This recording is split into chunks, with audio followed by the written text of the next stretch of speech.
السلام علیکم ورحمۃ اللہ وبرکاتہ۔ محرم الحرام شریف کا مہینہ عنقریب شروع ہونے والا ہے، یعنی نئے اسلامی سال کا آغاز ہونے والا ہے۔ سوال جو ہمارے پاس آیا ہے وہ یہ ہے کہ محرم الحرام کی مبارکباد دینا، یعنی ہجری نئے سال کی مبارکباد دینا کیسا ہے؟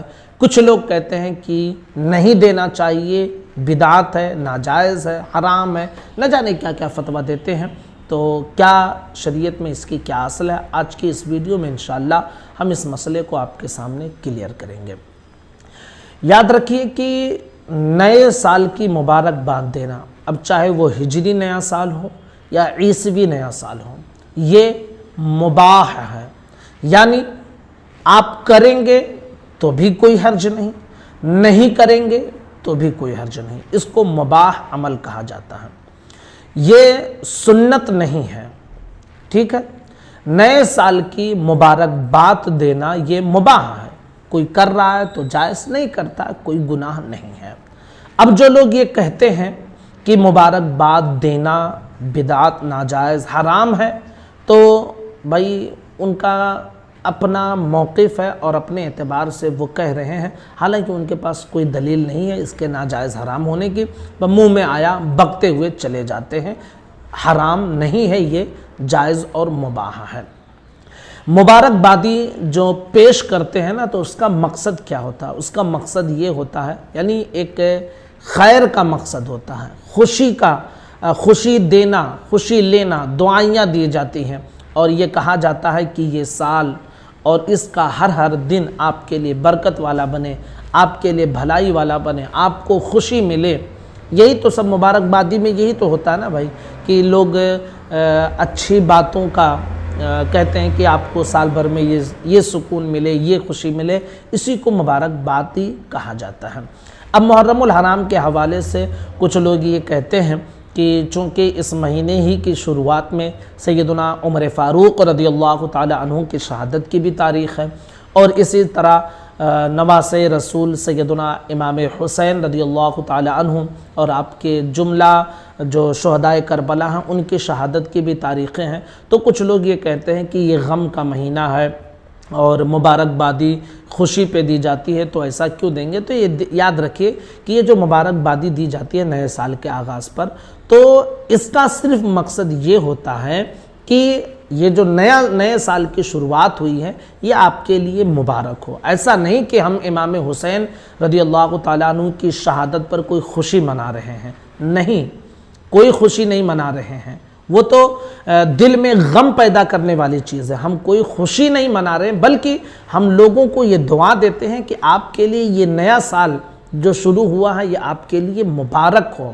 اب میں اس ٹاپک کی طرف آتا ہوں جو لوگ یہ کہتے ہیں کہ یہ جو ہے غم کا مہینہ ہے تو پھر اس میں خوشی کیوں مناتے؟ ایک چیز آپ دھیان میں رکھیے کہ یقیناً سیدنا عمر فاروق رضی اللہ تعالیٰ عنہ کی شہادت کی تاریخ بھی اسی مہینے کی شروعات میں ہے، امام حسین کی بھی، اور ان کے ساتھ جو امام حسین رضی اللہ تعالیٰ عنہ کے ساتھ جو یزیدیوں نے ناروا سلوک کیا اور جس طرح ظلم و بربریت کی، یقیناً اس کی وجہ سے ایک مسلمان کا دل رنجیدہ ہو جاتا ہے۔ لیکن آپ اس چیز کا انکار نہیں کر سکتے ہیں کہ ایک مسلمان کے لیے سب سے بڑا فخر یہ ہوتا ہے کہ اللہ اسے شہادت کی موت عطا فرمائے، اور نواسۂ رسول جو نوجوانوں کے سردار ہیں جنت میں، جن کا مقام اونچا ہے، جنہوں نے دین کی آبیاری کے لیے، جنہوں نے دین کو بلندی پر پہنچانے کے لیے اپنی جان کا نذرانہ پیش کیا ہے، تو یہ ہمارے لیے ایک جو ان پر ناروا سلوک ہوا یہ تو رنج کی بات ہے، لیکن ایک مسلمان کو جو شہادت کا مقام ملتا ہے وہ فخر کی بات ہوتی ہے۔ یہ بات آپ دھیان میں رکھیے۔ یہی تو وجہ ہے کہ حضرت خالد بن ولید رضی اللہ تعالیٰ عنہ زندگی بھر شہادت کی دعا کرتے تھے۔ اگر شہادت رنج و غم کی بات ہوتی تو کوئی اپنے لیے شہادت کی دعا نہ کرتا۔ ہم خود بھی دعا کرتے ہیں، اللہم ارزقنا شہادتا فی سبیلک، اے اللہ تو اپنی راہ میں شہادت ہمیں عطا فرما۔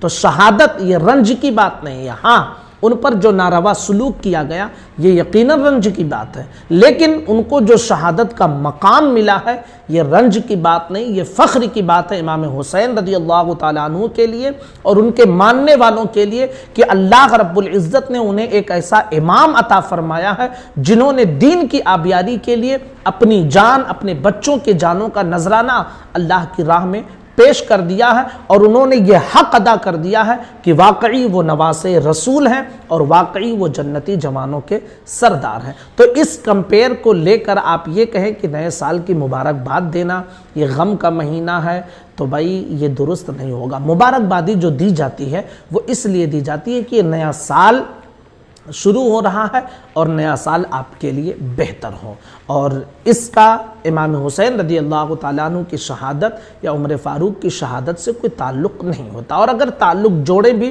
تو اس کی بھی تفصیل ہم نے آپ کے سامنے پیش کر دی ہے۔